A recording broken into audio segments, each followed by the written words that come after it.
Yan, good morning mga idol da. Uga na tong binhi kan liso sa liso sa kalabasa. Ano ni daw?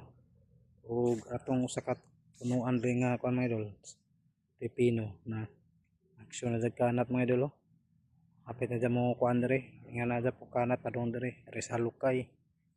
And ano itong usa ka pepino mga idol. Dito spikas mga idol, naingini na pud na lawi-lawi ngini ba para makanat siya na mao punay katong gibuhat nga lisos kalabasa katong gagmayng bunga ug napo katong mga luya, sili,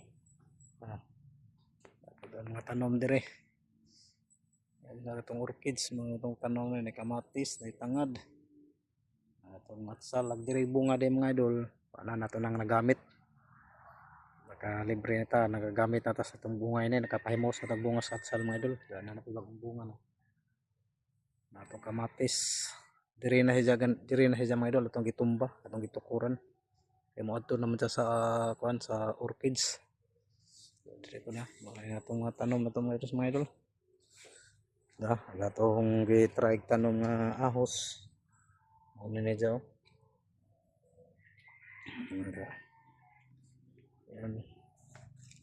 Nakadyo panahon day karon mga idol. Happy Friday. Happy Friday. Itong kalabasa, itong mga kamote mga idol na yung kanat na itong mga kamote yung tanom na yung mga bagong talbos kamote mga udlot ba. Libre na talbos kamote mga idol kung gusto ka magkilaw o isahog sa tinula.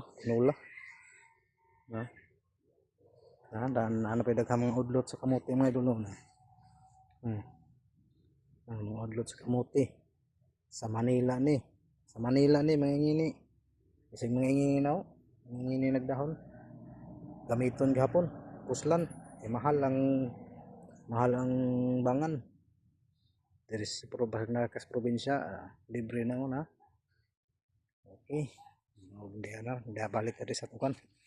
Tagliso, kung isa to yung mga tagliso sa kalabasa dahil dire katong kagmay da. Kung na itong pipino, karera na ito pakanaton. Okay, huwag dire lang ko ito mga idol. Yan, maadong panahon, huwag dire lang ko ito. And bye bye.